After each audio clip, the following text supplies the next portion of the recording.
Hello, Northern Lights Publishing welcomes you to RoundTable 360 with your host and moderator, Joseph Carrabas.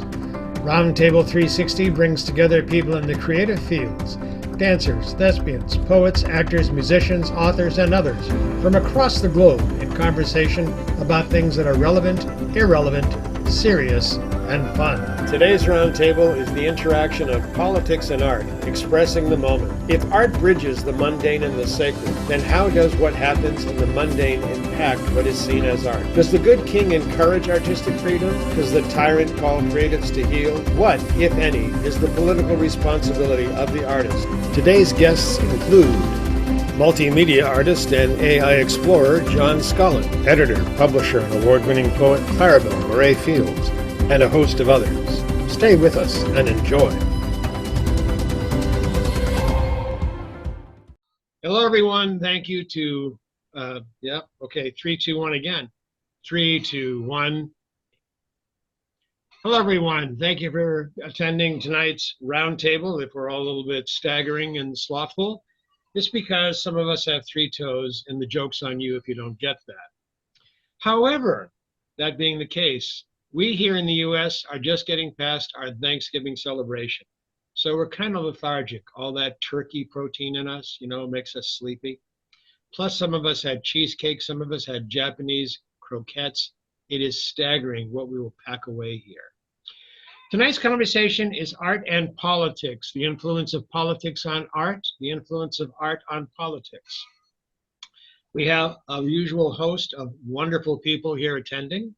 All of us are creatives, which makes a difference because we actually do make our living out of art.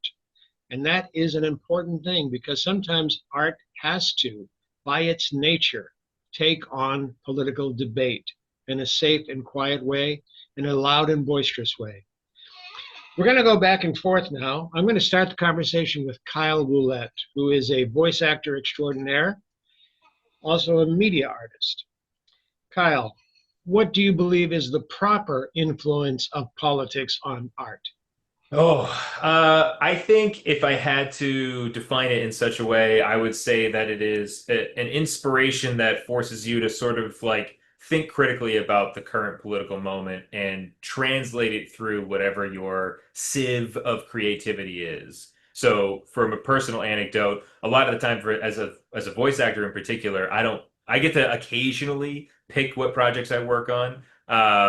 But on a personal aside for creativity, I also enjoy being a dungeon master for Dungeons and Dragons. I haven't had time to run a game in a while, but recently my world building and writing has been centered around liches and dragons hoarding wealth and controlling whatever the world setting is, and creating disparity and how to create adventures that sort of put characters in a position where the status quo is bad, where things are imbalanced, and the people who have all the wealth and power are undying immortal creatures who seek to never let go of that power, and then let the players try to go forth and do that. So for me, it becomes a place of inspiration where, as a single person, I feel like I have limited control over how I can affect larger scale politics. And so I try to put some sense of control inspired by the current political moment into whatever I'm working on. And I think you see that a lot in art and creativity throughout history. It's not just confined to any particular moment. I want to emphasize for our listeners and viewers that today is 28th of November, 2025. So everything that Kyle said, it's just brand new. No one's ever heard it before because a few months ago, we weren't allowed to say such things. Thank you very much, Kyle. I'm going to go the other end, I think, because it seemed to me what you were saying, I very much understood, or I very much heard the current political situation influencing the art, influence what you do.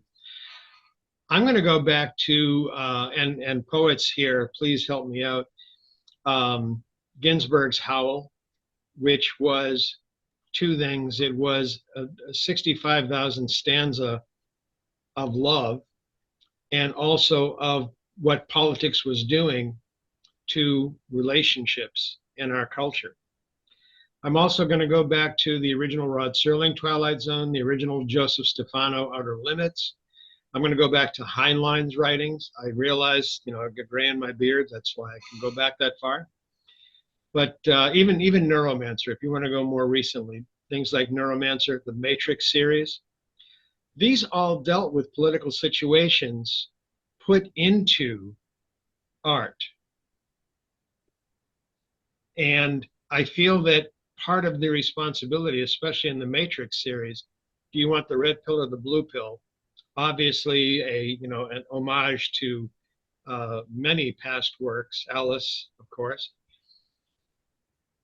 I think it's required of the artist, and I'm not saying that every artist has to, but I think it is required of the artist, the creative, to comment when they are able, when it makes sense in their work. I feel it is for me, I'll go to that part. I believe it's a requirement for me to be honest to my audience, to myself. I must speak out, because if I don't, perhaps no one else will. And, the thing about it, how do you know what a pioneer? They're the ones with the arrows in their back, right? Ken, please, you have something for us. Yeah, and talking about honesty and all that, I immediately think of one of my favorite authors, Sartre, and his notion that we need to live in good faith, which means understanding our motivations and being clear about them. It doesn't necessarily mean being good people. It means being honest about what we're about. And I think that for me, you were talking about speaking out, and you use Ginsburg as an example. And of course, he was very honest, very authentic, to use a different word. But he was not exploring the people who were not him. He was not exploring the bad person. Okay, I would say that some of the best writers in terms of good faith are people who write evil stuff. Ayn Rand, although I do not personally like her writing style,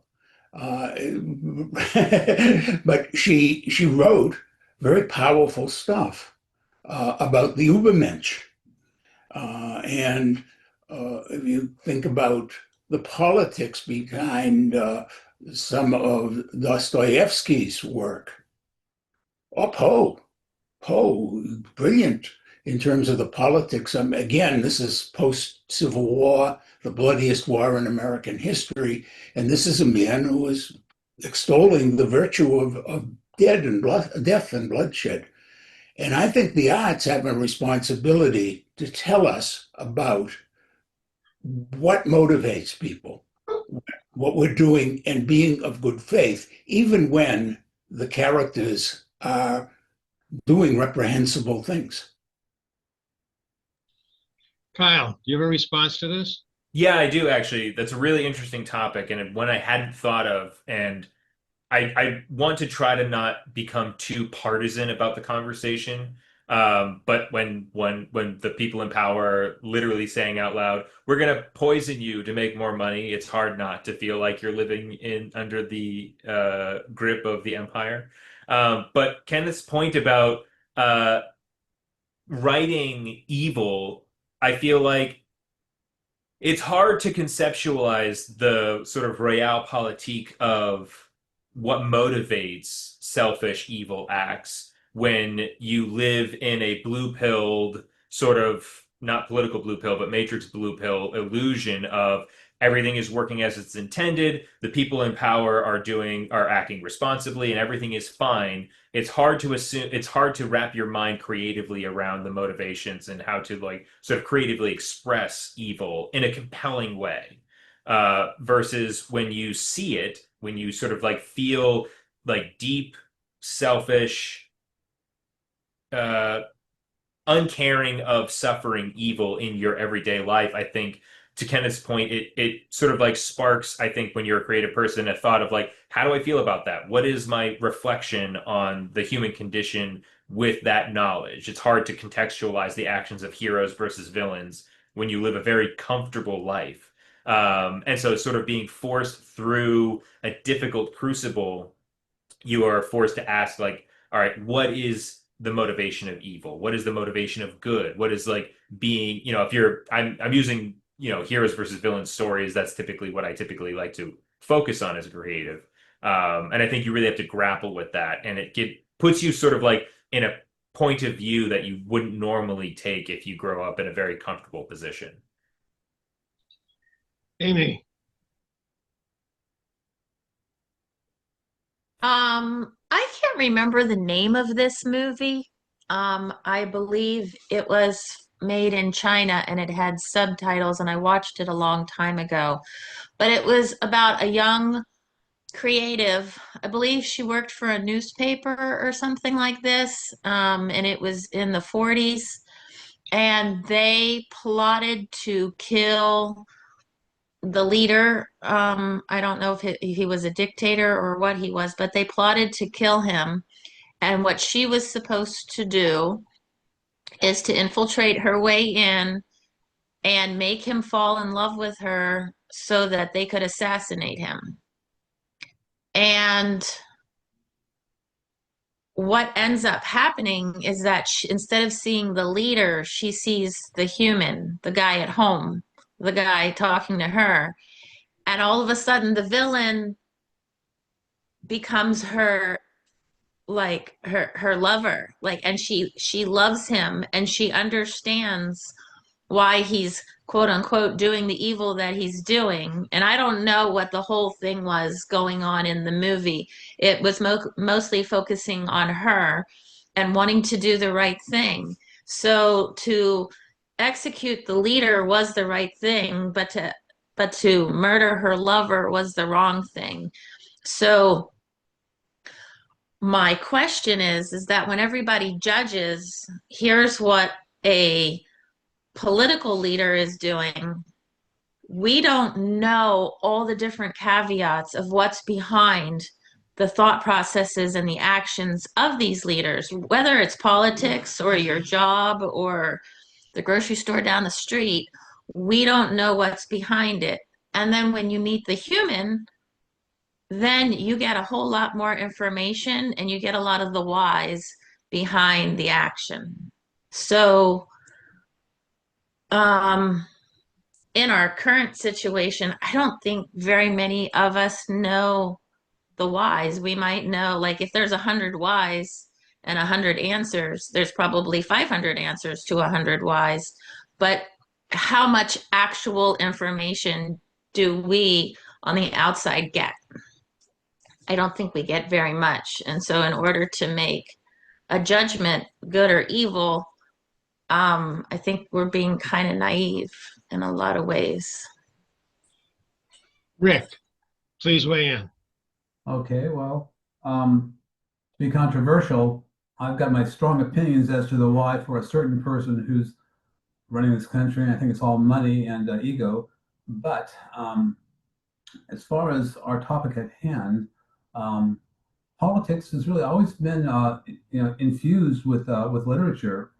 Gulliver's Travels, Uncle Tom's Cabin, can't talk. Uncle Tom's Cabin, 1984.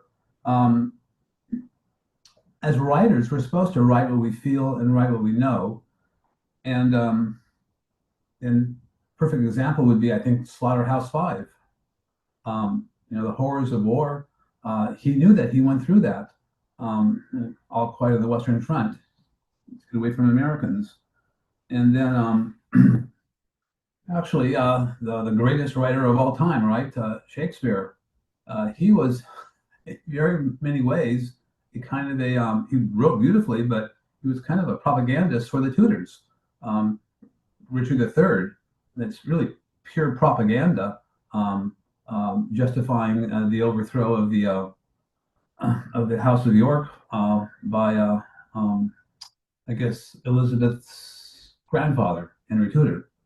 So it's always been there, and I think it's important. It's really what you want to write and what you feel you have to write, and um, and I think what's really relevant now, maybe I suppose it's always been around, and I'm sure it's been, but now there's so much. I guess the popular term is cancel culture. Um, uh, I mean, just if you say the wrong thing, then the left will blackball you, and so how can you dare say something like that? And if you just say anywhere close to the wrong thing about some martyred person on the right, then death threats, and you lose your job, and you get literally canceled.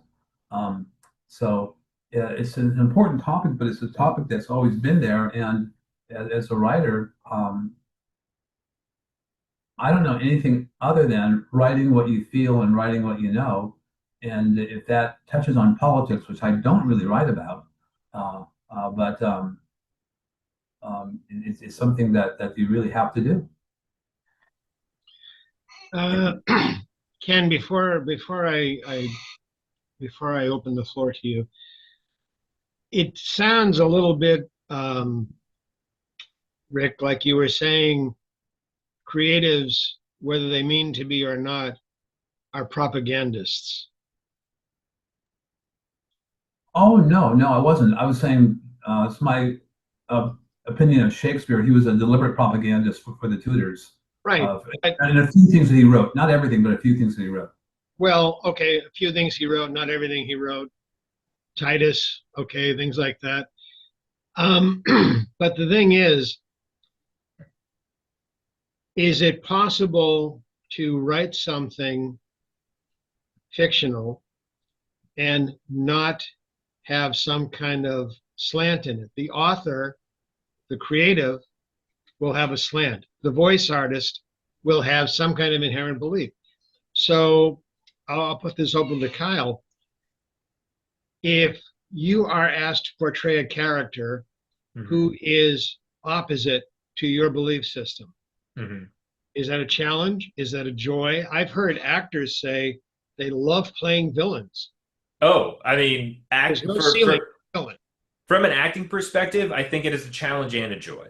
I think that it's a deeply empathetic exercise, like what Amy was discussing, like inhabiting someone who you would be fundamentally ideologically opposed to, and speaking with their voice and coming at whatever the scene is with their perspective.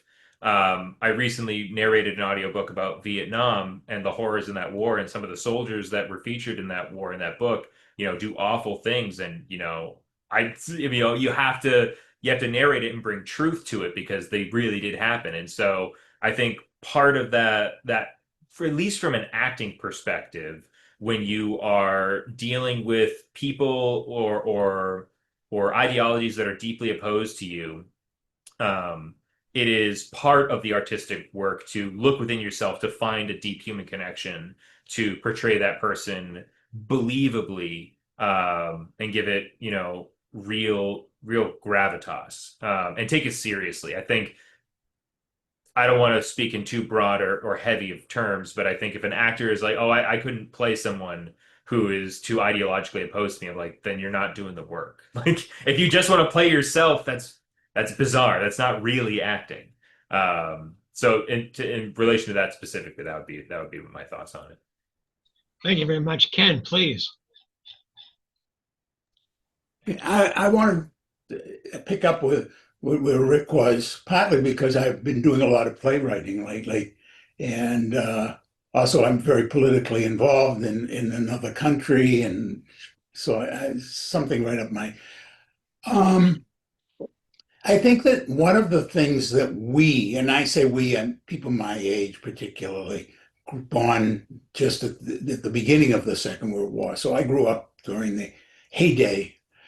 And I grew up believing that artists had a responsibility to be honest about themselves and for the world, and not necessarily to be a propagandist. And you're quite right about Shakespeare, Rick. And the Scottish play is fascinating in that regard too.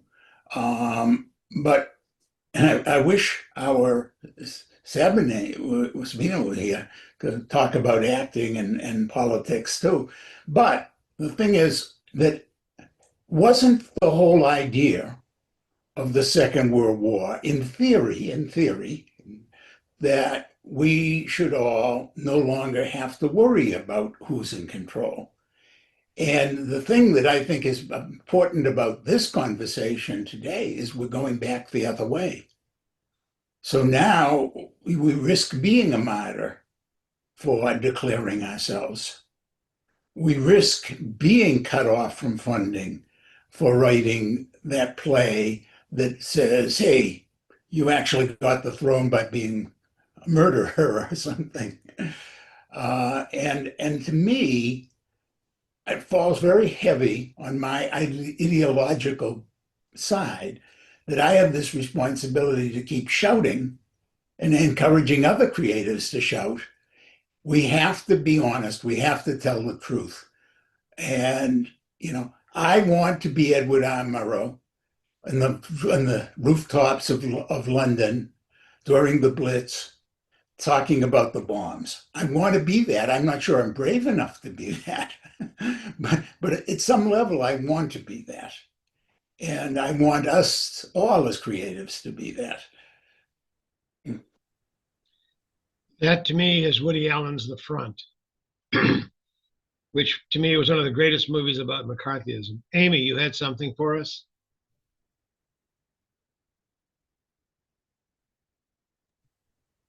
Yeah, well, the kind of conversation kind of took a different turn because originally my question was for Donna, because I'm sure Donna makes a whole bunch of characters that she doesn't like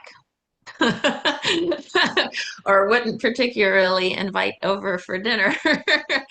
And so I'm wondering, do you ever take real people like that you've heard about or read about, like real humans, and base any of your characters on them? Me? No. People sometimes think so, but I love people and I love the variety of humans. And so what I make up is a composite of all these people that I know. And I write mysteries because, among other things, things turn out the way I want them to.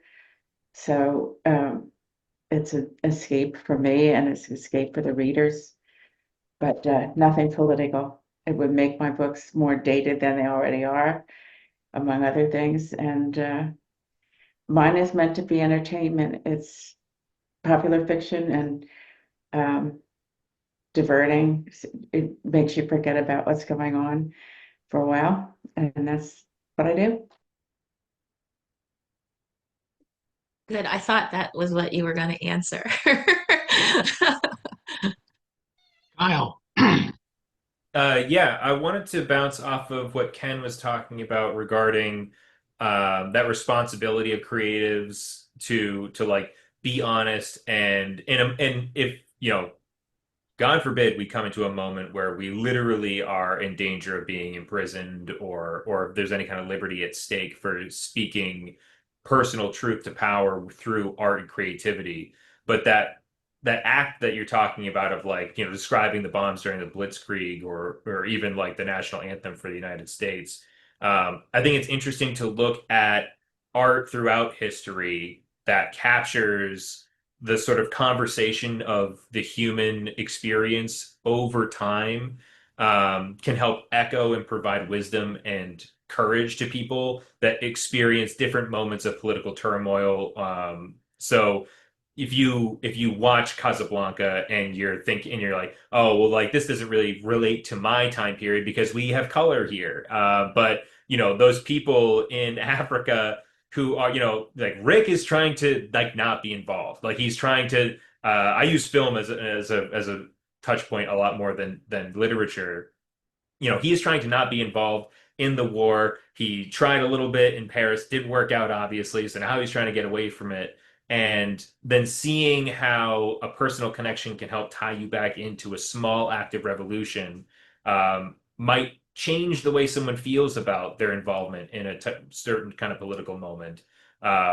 Watching The Grave of the Fireflies, which is tragically, horrifyingly sad about the personal impact of the bombings in Japan at the end of World War II, can give a viewer a sort of sense of the true tragedy and loss of war, of blanket punishment as part of being part of the conflict, and develop deep empathy against the concept of rushing off to war for some idealistic, one idealistic reason or another. So I think that act of providing an honest perspective, and passionate, honest perspective about whatever political moment you're in, if it's tied to something truly human that can be part of the ongoing conversation of our culture, has magnifying value as it moves forward in time.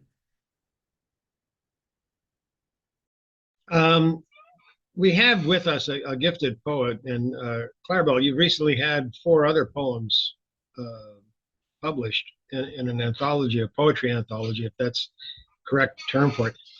What is the poet's response to politics? Do the poets, is that in the purview? And I'm thinking now of Dickey. To me, he had incredible poetry based in the South. And Homer, of course, we're going to go back all the way to Homer. So, could you give us something from a poet's perspective on this? Yeah, definitely. So one of the things that I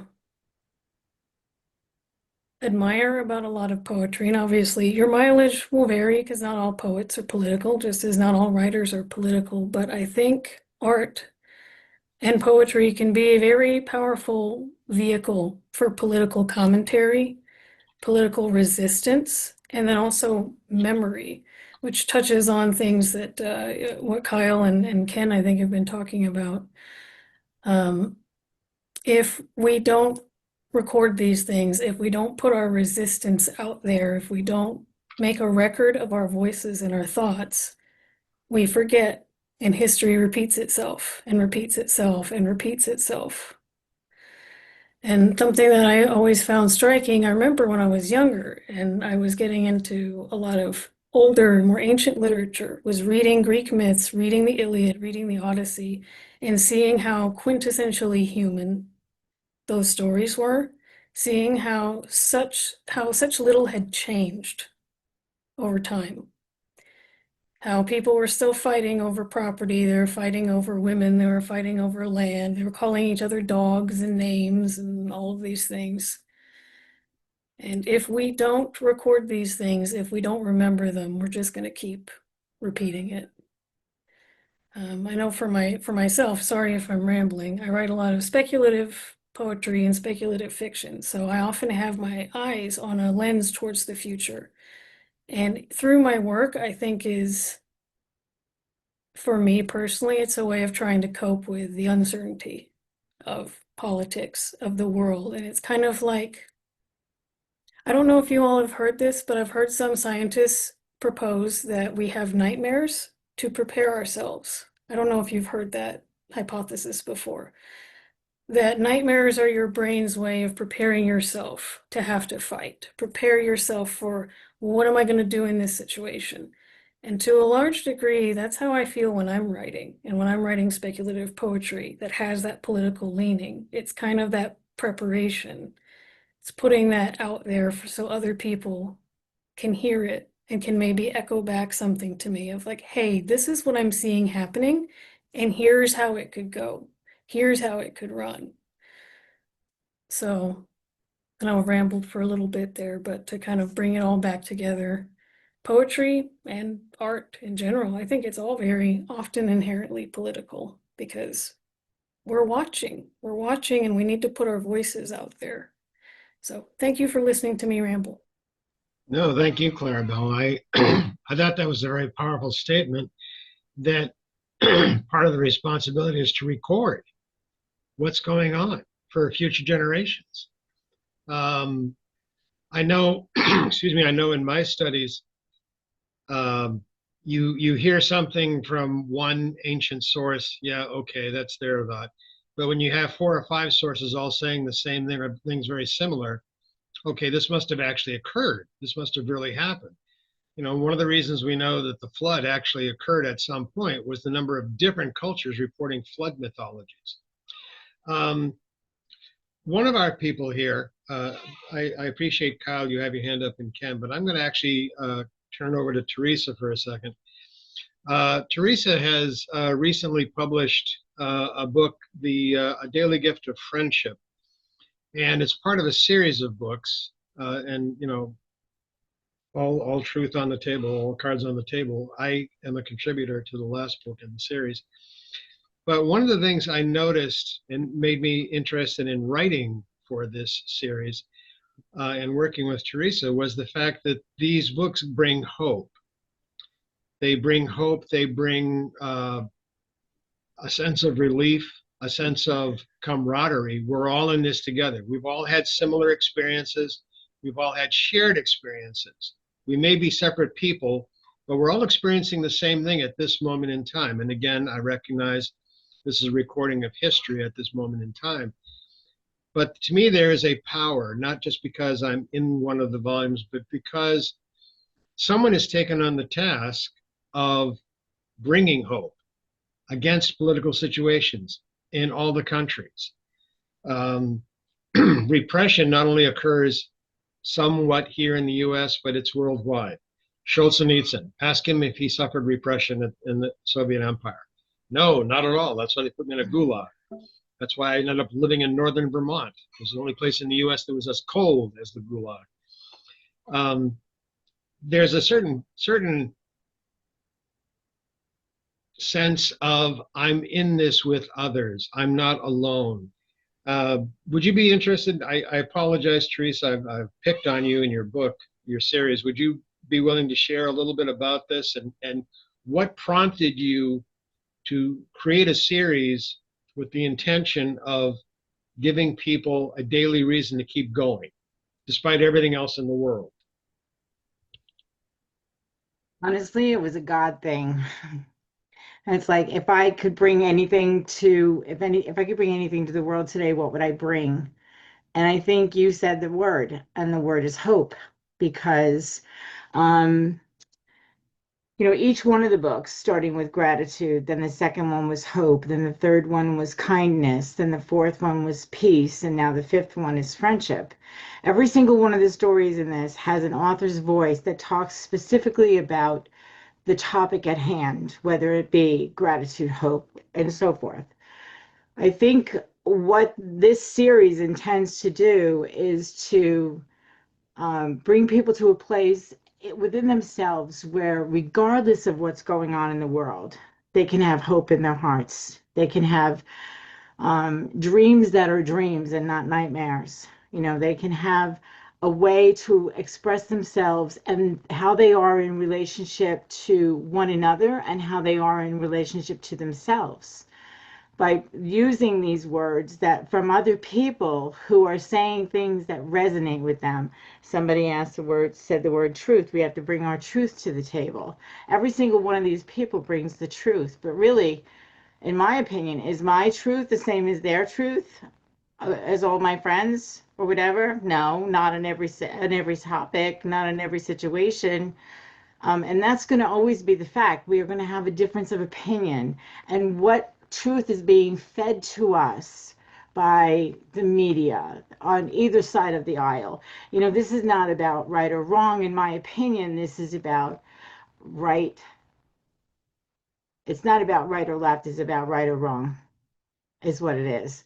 And so, and if we don't really know the truth, if we only see what people put in front of us, media, artists, whatever, we are the ones responsible to take on the opinion of our own opinion, not necessarily absorb the opinion of someone else that could be divisive in nature to every single one of our relationships. So,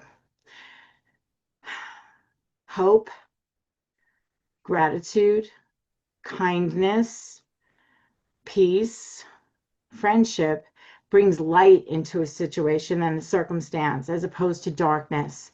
And that's where I want to live. And that's why I put the series together. Very good. Thank you. Kyle, please. No, I think it's a brilliant segue actually, because what I wanted to touch on was about how you can find hope in creative works, like either contemporary creative works, when you feel like someone is speaking in a way that you're like, yes, finally, okay.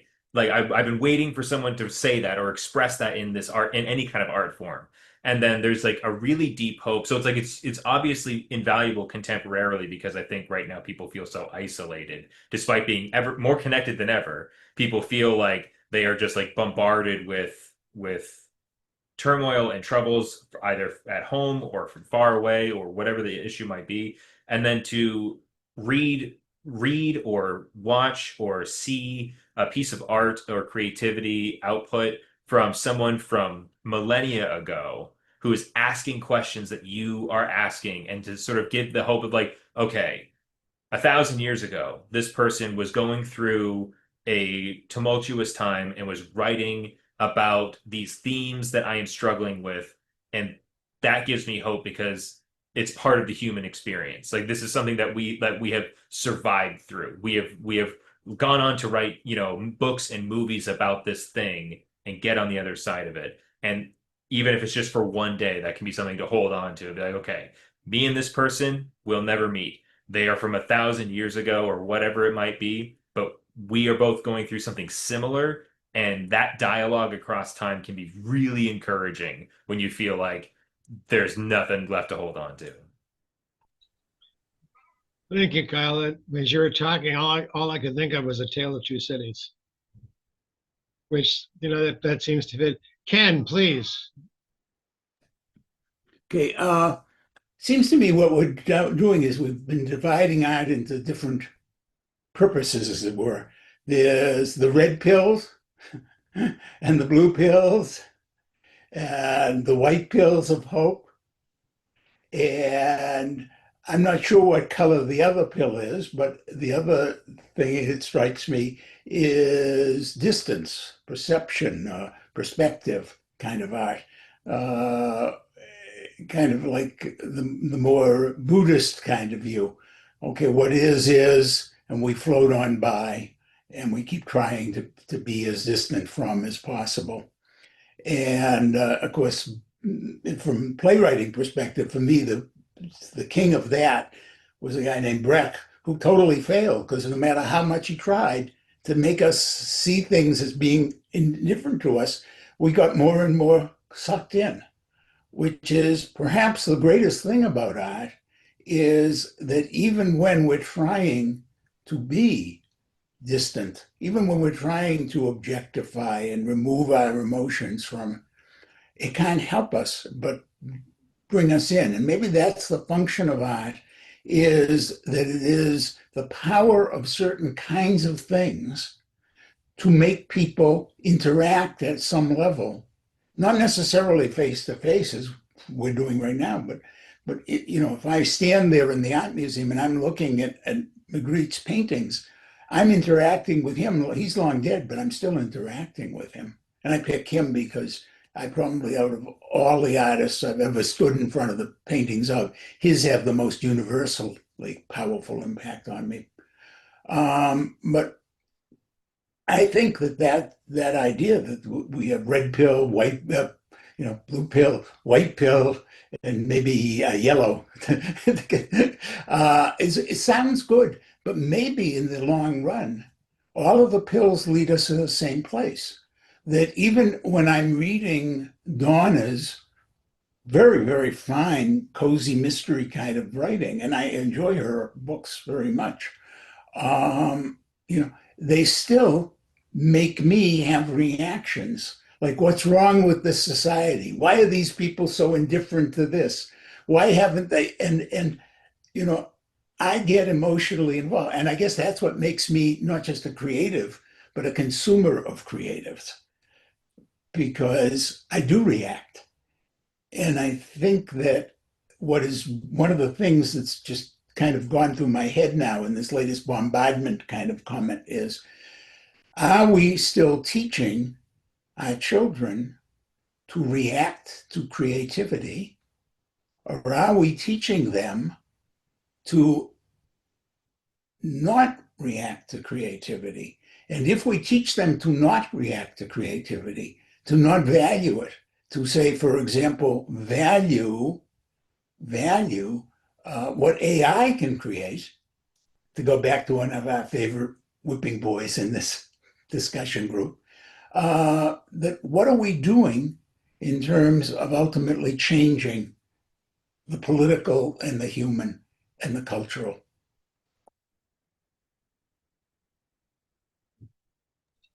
Donna.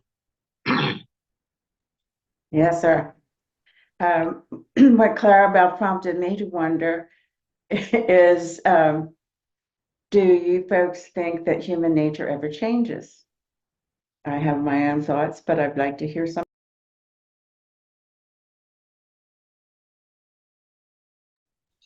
I'm going to, John Scullin, you've raised your hand and you've been remarkably quiet. So please, I'm going to ask you to speak up.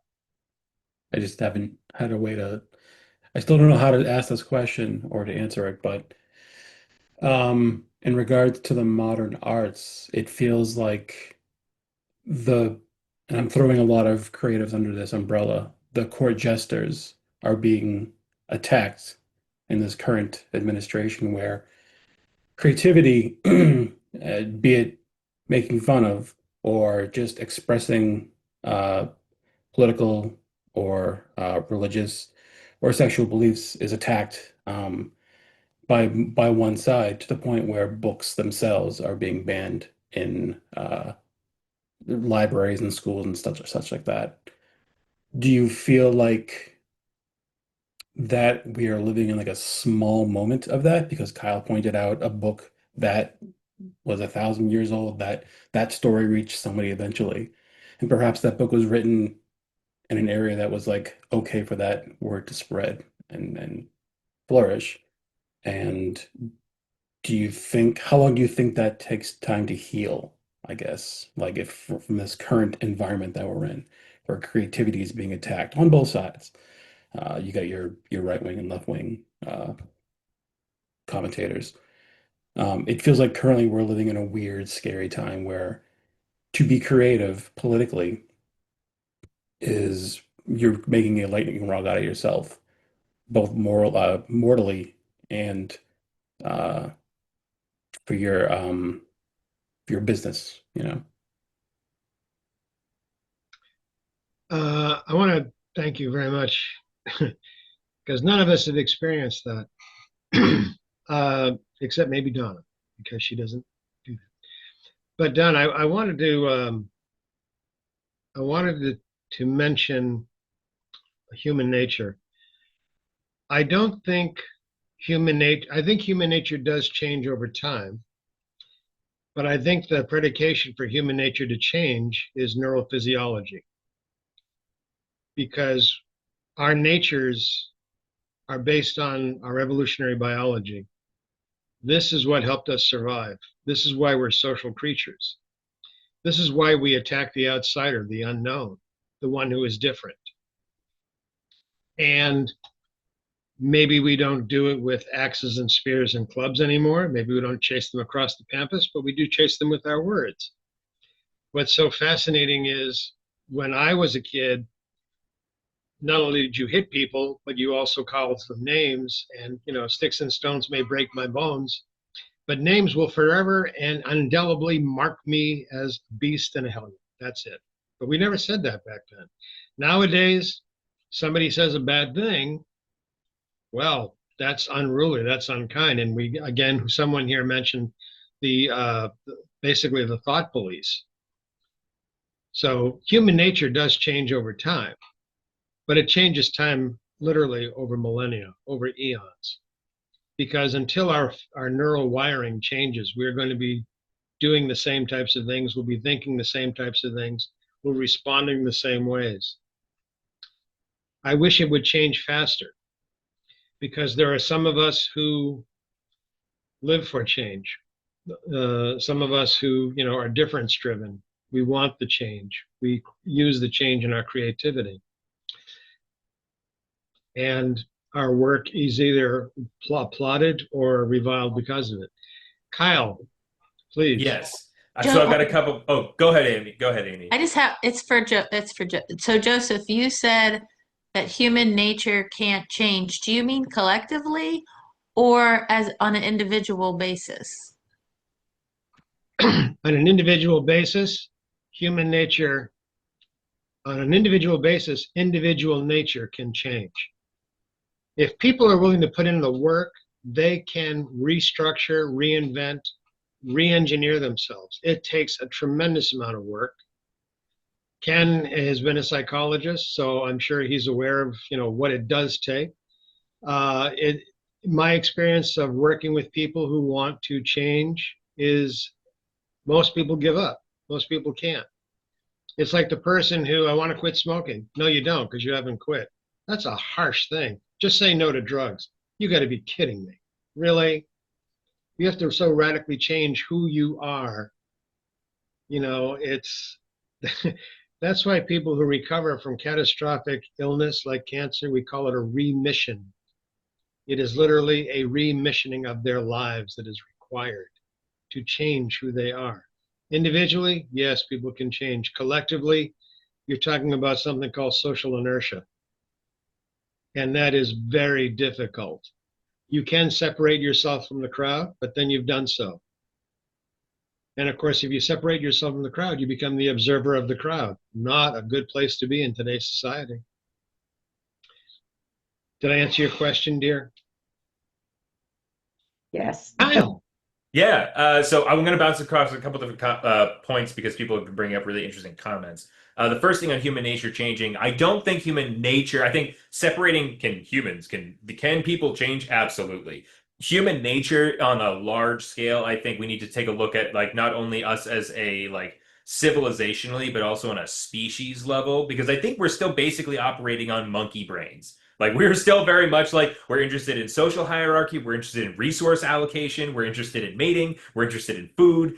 Those things are still baked in pretty hardcore. And I think the sake of our art relating to people over time kind of relies on the human condition remaining the same. Well, and then I'm going to use that word again. Our conditions might change, the circumstances will change. And that will lead, I think, some people who look on a more shallow level that oh, the humans have changed. No, the conditions have just changed, changed the way we're acting. But fundamentally, I think human nature largely stays the same. I wanted to bounce off of what Ken was talking about and how we teach kids to look at art. And I think very disturbingly, we are seeing the robbing of the next generation of kids, next generation of adults, from being able to process that kind of critical thinking, because critical thinking has become less about evidence-based analysis and really thinking about something, and more about a predetermined opinion that has been prescribed as correct. And then whatever that is that relates to the social group that you want to be in with. It's more about, we've critically thought about this and we've come up with a critical opinion about what this is, versus really thinking about something and asking hard questions. And that's part of, I think, the process of consuming art with critical thinking. So I think that is something that we need to actively be pushing against, and encouraging young people to really think independently and ask questions and not be too worried about coming up with the right answer so much as pursuing truth, to use that word again. Then next one, so for John, you brought up this interesting thing about the court jesters are sort of being persecuted or in danger. And I think something that's really scary when you brought that up is they know, I think by now the powers that be understand that when you attack the court jester, you kind of prove their point. When the jester makes a joke and the king gets pissed off about it, it's because it rings a little too true. And I think you see the empowerment and the boost of AI is part of, let's just get rid of the jester and have a robot tell all of our jokes. It's why you see political forces like the White House doing AI generated videos of the president flying a jet plane and literally shitting on protesters is because they can't get somebody to just do that for them, and they think that's creativity. Now it sort of is just like a weird, gross thing. But I think that's a big threat with AIs. They want to, as a whole, get rid of the dissenting opinions and consolidate creativity as a thing that the computer can just tell you based on everything the computer's already been told. But other people have their hands up, but I also wanted to baton pass back to John as photographer. I think photography has a really fascinating role as part of art, culture, and history, the way that it can capture a moment, how it's changed politics. And so I'd love to get your expanded thoughts on that once we get through other folks who have their own thoughts to share. Yeah, I'll do it real quickly. Photography does a great job of documenting the history from the point of view of the photographer if they've got a straight moral compass. There's an image that goes around once in a while where I believe it is 3 crops of a larger image that shows police brutality, someone lending a helping hand, and then the picture is just of a marathon race or something like that. It's a baton being handed or received in 3 different crops of the same picture. And it's how even the photographer can have a bias in telling the story by cropping out the scene in different ways. So yeah, as a photographer, like if I was documenting something, or when I do actually document like a car show or something like that, I do like to tell the story of like the fun people are having. But I could also tell a story of like it's a lot of people just standing around in cliques talking about their own thing and still shitting on other people's work that they worked hard on for their car. So yeah, I have a bias of like showing the good part of the story that was happening that day. So yeah, it's hard to remove bias from everything or to try to twist the story to something different. Thank you. So 2 things. The purpose of the court jester was to be the sole person who could do truth to power. And I don't think we have those anymore. I think Mort Saul was one of the last comedians who just directly had truth to power. The other thing is, we're talking about defecating, and I wonder if we should have an AI named Mapplethorpe doing all of our work. Rick, please get me out of this. Sure. There's a couple of quick comments to follow up with what Clarabelle and a few other people were talking about as far as humanity's progress in human nature. I think it's clear that humanity has progressed slowly over time. I mean, there's no question that humanity has moved forward on a few major things. Human slavery, that was very commonplace, 150 years ago. That's pretty much forbidden now for the most part. Women's rights, we're certainly not there yet. Places like Afghanistan and other places have gone super backwards, but women have many more rights now than they had, even 80 years ago. And the problem with humanity's progress is it's always 2 steps forward and 1 step back. And right in the middle of a joint 1 step back, let's see if this country can do some self-corrections in a year from now and in 3 years from now. And then Kenneth talked about dividing art. When I was in high school, my English teacher talked about there's escapist literature, there's like sort of candy, it's just for fun, it's enjoyable, but it's not serious, and there's serious literature. And it's sort of a hard, definition to really, to distinguish, although I kind of understood what he was saying, because there is obviously a lot of stuff that's just very light, but as far as the way to really convince somebody, I think that's where art can come in, and especially photographs. It's very hard to change somebody's mind by reasoning with them. It's very hard to. if they're open to it, they can, but most people are not open to it. But you, rather than trying to convince them, you just show them things. Just show them things. And that was Slaughterhouse-Five. That was Uncle Tom's Cabin. That's where art can be very powerful and very convincing, because if you're not trying to convince, what I heard in Reddit was, don't tell your audience what you want them to believe, because they're going to go, no, I don't believe that. You lost them immediately. Say, I want to talk about this, and then you make your point.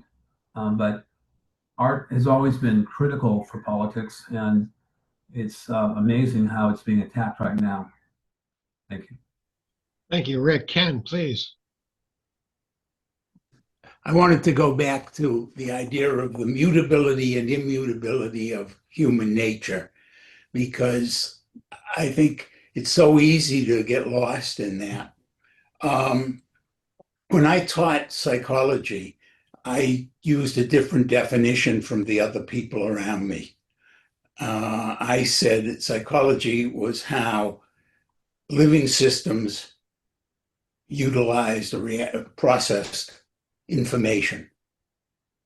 And to me, the human nature, the part you're talking about, Joe, that it hasn't changed, is the wiring. It's chemical wiring as much as electrical, but it's wiring. And that has changed much less than the programs that we're running in these computers.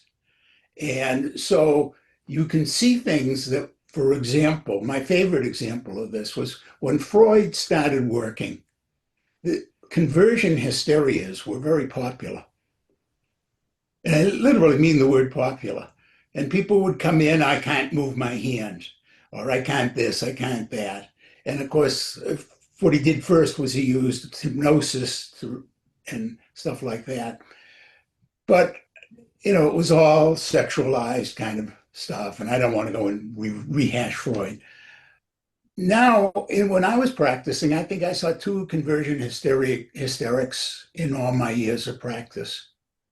Why? Because people learned, hey, I can't have my hand paralyzed because these are the same nerves. And if I can feel here, I got to be able to feel there. If I can move this, I've got to be able to move that. And so the programs ran differently. I think that what we are forgetting, what you were raising, Joseph, and I think is very important, is how quickly can the biological computer be changed. The thing that fascinates me, and has fascinated me since reading my first dystopian novels years ago, was that we can use chemistry to change the computer. And let me tell you, I mean, during my lifetime, my professional lifetime, we went from using electroshock to using thorazine to now having this whole gamut of wonderful medications. And guess what, folks?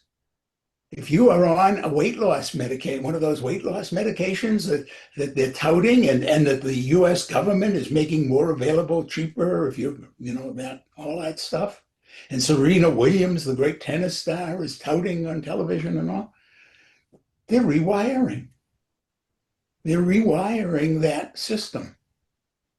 And we all are being subjected to that idea that rewiring the system, modifying it, is now no longer an evolutionary process, which I think is the most fascinating thing about humans, is that human beings, in a sense, are the species that have escaped from evolution, the process of evolution, and taken the ability to change beyond the genetic. And so, for example, I sit here in my cave. We were joking earlier, my wife and I, the audience refer to our bed as tree. My wife is there in our cave on her tree. And in a real sense, we are still those creatures. But in another sense, because of what we have been able to accomplish as a species, we have moved ourselves outside of evolution. And that's a very interesting topic to me. And I'll shut up. I'll very briefly just say that's a very temporary condition. Mother Nature would whip us right back into the evolutionary food chain real quick if she wanted to. I have to agree when we use something else to essentially rewire, if we do it artificially, we lose the ability to access the original wiring, and that is a real danger. Amy, please.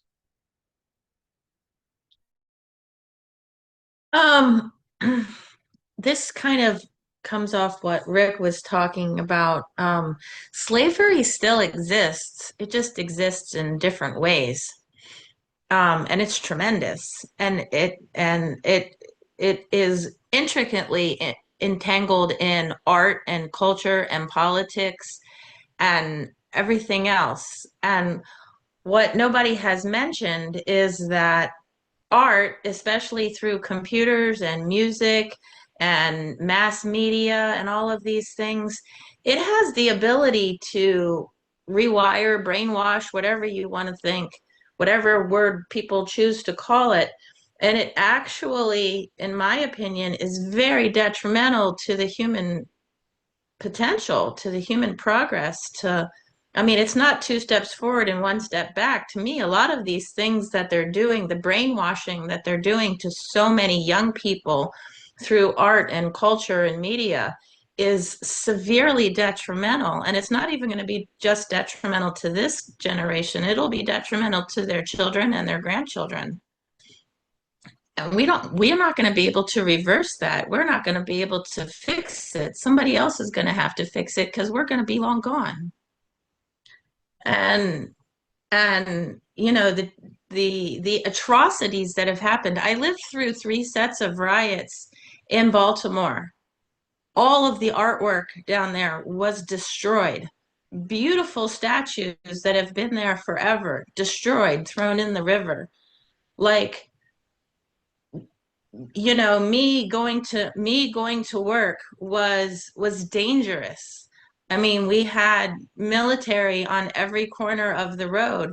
So, I mean, if my physical safety is at risk, I can't do art if I want to. Like, nobody's going to stop in the middle of, like, you know, nobody stopped in the middle of World War II when their house was being bombed and said, let me paint this.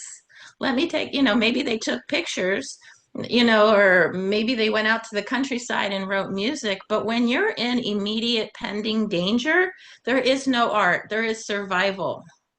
And then when you survive that, then you can put your opinions out there, you can put your art out there, you can influence culture. But when your survival is at risk, you can't do those things. And a lot of these quote unquote artists, singers, actresses, whatever, musicians, they are slaves to a system. And we have to be responsible for it as other creatives to help them and protect them. Sorry. So. No, I think what you said is valid, and I think it's very worthwhile, and I think it has specific meaning to this conversation, because you're talking about a generational issue. And that can be in basically what you're describing, in my mind, my organic way of thinking, drug-free at this moment, is that's like a cultural DNA that we're passing on. You know, the negative and the positive that we do today will be passed on. I love the concept of 7 generations. I don't know why more people don't understand and recognize that. Teresa, please. To piggyback on what Amy was saying about slavery, and grabbing Rick's comment earlier, human trafficking and human slavery is alive and well, and people are being sold to the tune of hundreds of billions of dollars every single year. And so I think a lot of people, because they see it's like, don't look at this instead. The distractions that are put before us, I think, do not allow us to make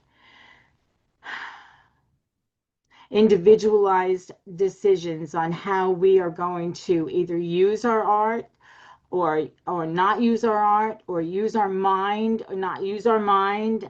We get to choose in any circumstance or situation. We get to choose what we see, what we say, how we be. We get to choose how we want to show up in this world.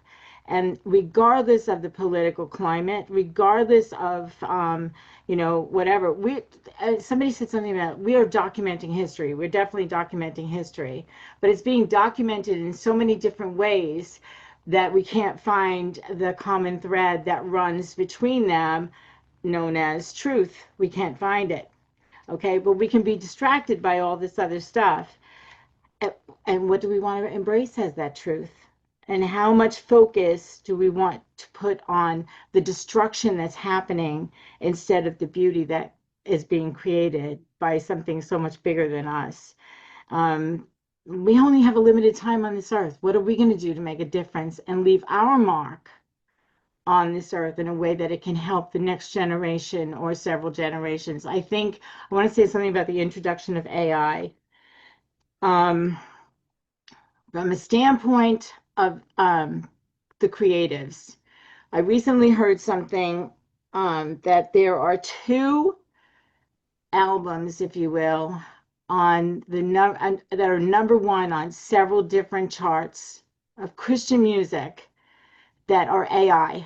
They're created by AI, and they are number one in the charts.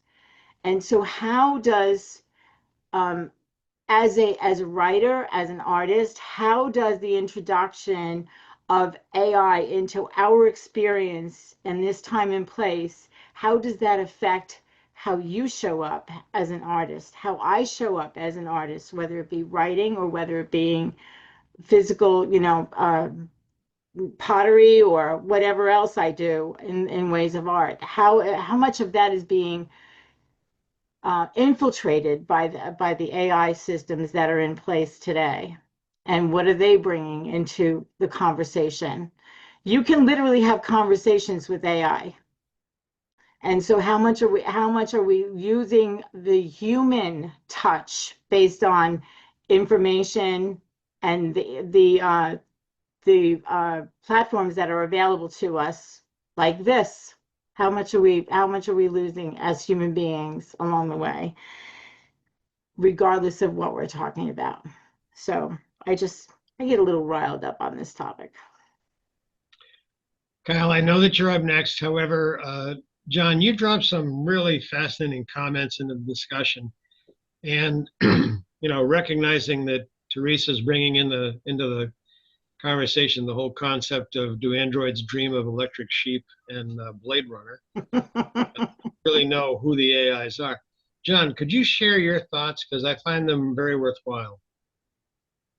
Yeah, to keep it brief, going back to Kyle's comments about humanity just likes to fall into its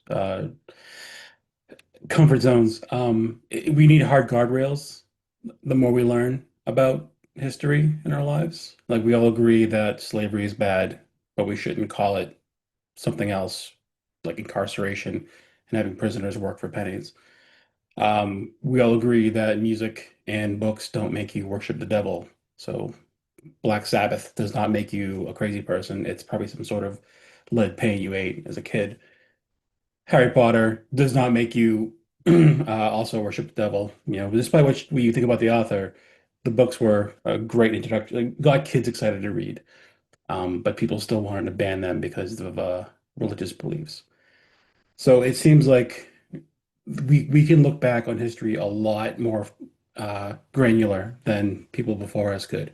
We should know and be better to say, look, ban this, or not ban this, but like this is now like a hard truth. Don't ban books, regardless of what they are. You can disagree with it, but allow people to form their opinions and put up a good argument as to why your case is better.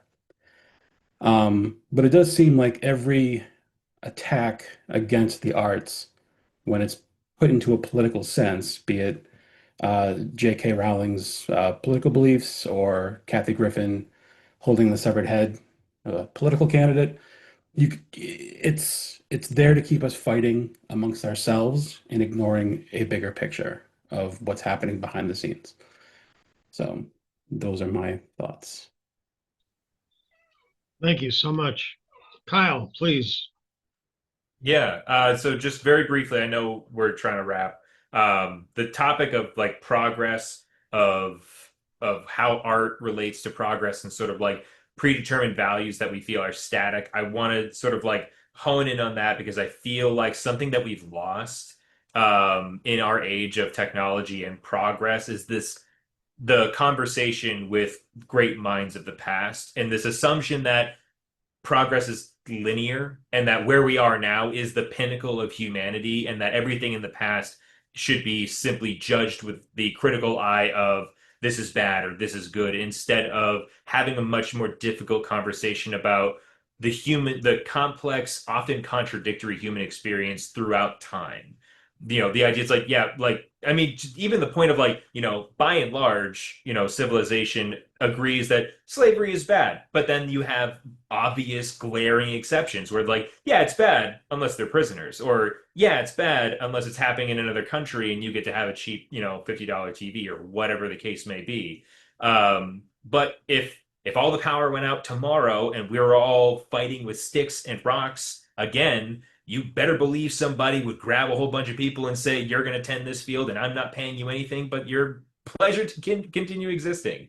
So the idea of progress is something that I feel like, especially as artists, we should constantly be not so focused on, like, obviously our art is inspired by our present moment, and I keep harping on this general theme of looking back for wisdom and insight to some of the greats, the great, painters, the great poets, the great writers, the great filmmakers, all the people who have captured a part of the human existence that we can tap into and look at it with a more contextual eye of like, what was this moment? What were they saying and feeling there? And how do I reflect on that as an artist and express myself in this moment? Because, like Teresa was talking about, like we're very finite creatures and we have this brief moment. And if we are lucky enough to be creative and we add to that ongoing tapestry of the human experience, project something genuine. Because if we do have computers trying to compete with us to, whoever is lucky or unfortunate enough to live 200 years from now and look back, they're going to be competing with, if the cloud still exists, they'll be looking at digital stuff and human stuff. And it's going to be up to us to make sure that whatever we generate is genuine and real enough that they can pick it out and be like, oh, this is what my ancestral heritage is, not this AI slop. Okay, thank you, Kyle. Wonderful. It's we're coming up on the close, folks, and I wanna take us out with two things. One is,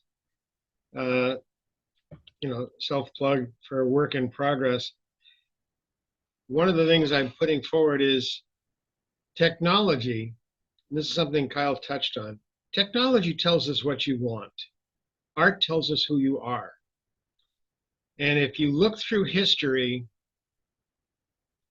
whatever a culture really valued as the highest form of art was an indication of that culture either on the upswing or downturn. The Colosseum, the gladiatorial combat. Pick your network thing. Big Brother, again, right? We need more of those types of shows. I'm kidding, folks. What do we find funny? What is amusing? What are our comedians talking about? I'm not talking about I forgot his name, Dominic Maniscalco, who I think is a phenomenally gifted comedian. Robin Williams was a phenomenally gifted political comedian. He's gone. Okay. Harry Chapin. We don't have any more Harry Chapins. We don't have any more Gordon Lightfoots. The balladeers are gone. The people who are speaking truth to power seem to be less and less. It's our job, whether we want to take it on or not. I believe it is our job as creatives to speak truth to power in our work, either blatantly or subtly. The other thing I want to offer is, has anybody ever heard the idea of the concept of drinking the sand? This is from a movie, a Rob Reiner movie from somewhere in the late 90s, early 2000s, The American President. And the statement is made, people want truth. They want leadership. They want truth. But in a vacuum where they can't get any, they'll cross a desert dying of thirst and drink the sand. The response to that is, they don't drink the sand because that's all there is. They drink the sand because they don't know any better. Perhaps our real responsibility is to educate through our work, to share our voices, whether 5 years or 5 minutes from now, our audience thinks our voice is a voice of error or a voice of agony or a voice of joy. I think it's our responsibility through our work, even the cozies, to educate. Maybe we're going to educate people on how to kill people through a nice cozy pillow. I don't know. But I think it's our job to educate, to share, because whatever our creative is, we're going to be sharing of ourselves. We're going to be sharing who we are, because art tells us who you are. Thank you all. I think this has been one of our best conversations to date. I hope you all return and bring friends, because they'll be new and we can pick on them. Thank you, everybody. Glad you were joining us. Glad you were here. Remember, next month, we're going to be on the Friday after Christmas, because everyone wants to celebrate Christmas, except for those of us who are of the Jewish persuasion and others. Take care, all. Bye-bye.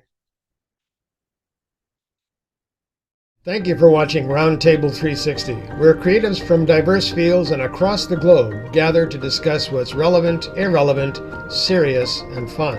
RoundTable 360 is brought to you by Northern Lights Publishing. Our shows are taped the last Thursday of every month at 1:30 p.m. Hawaiian time, 4:30 p.m. Mountain Time, 7:30 p.m. Eastern Time, 12:30 a.m. London Time, 1:30 a.m. CEST, and whatever time that converts to wherever you are.